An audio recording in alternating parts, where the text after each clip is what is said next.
Hi, I'm Jessica Taylor. Welcome to video number 5 in the Creative Christmas Card Fold series. Today I have a really easy gatefold card for you. My goal for this series was to create some fun folds that would be easy for you to recreate. So let me show you how to make this one. All of the paper sizes that I use will be listed down below this video. I'm going to start by creating my card base from just a piece of 5.5 inch by 8.5 inch paper. This is what I normally cut my cardstock to make a card that I'm folding in half. But with this one, instead of folding it in half, we're going to score it at 2 1/8 inches from both ends of the cardstock. So if you're not familiar with your little 1/8 inch markings, it's the one that's halfway in between 2 inches and the 1/4 inch mark. So I'm just scoring at 2 1/8 inches from each end. Once I've done the scoring, I like to fold it and then give it a good crease with the bone folder. When I fold the second side in, I want to make sure that it just lays nicely with the first side.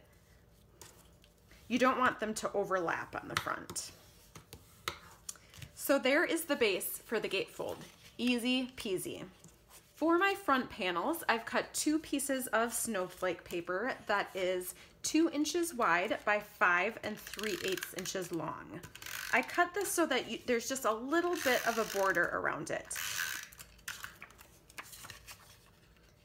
So I'm going to tape this to either panel, and I think the key for getting it centered on the panel right is good lighting.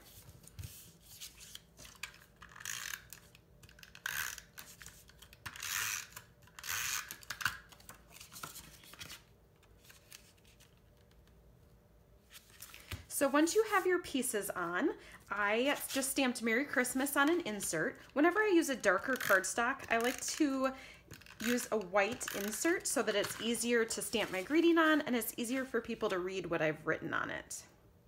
So this is 4 inches by 5 1/4 inches. That'll just go on the inside. And then I have a piece of 2.5 inch by 3 3/4 inch Whisper white paper that I stamped a snowman and another greeting on. It says, "Hoping this season builds heartwarming memories."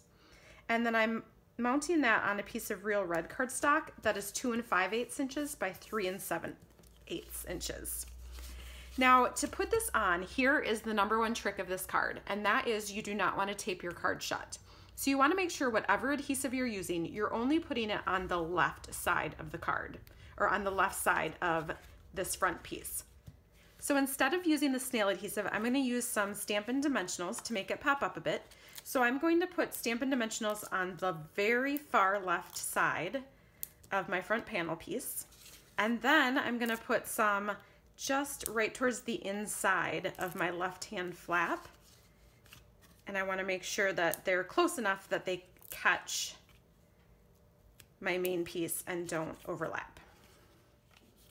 So once I have the backings off of all my Stampin' Dimensionals, I'm just going to center my main front piece on my card front. And there it opens into a nice, easy gatefold card. As I said at the beginning, this was the 5th video in my Creative Christmas Card Fold series. So let me show you all 5 of the creative fun fold cards that you can make. I made all of these with snowmen, but you could take the base card fold and make a card for any occasion. This was the creative card fold from video number 1. Video number 2, the front can be anything you want it to be, and the inside is a fun vertical open. Video number 3 was kind of a double card. It's a little one that opens to the right, and then a panel that opens to the left. This is great when you only want to write a little bit inside your cards. Card fold number 4 was this easy fun fold here. And as I showed you in this video, an easy gatefold card. I hope that you enjoyed this Creative Christmas Card Fold series and will make lots of fun fold cards. Happy stamping!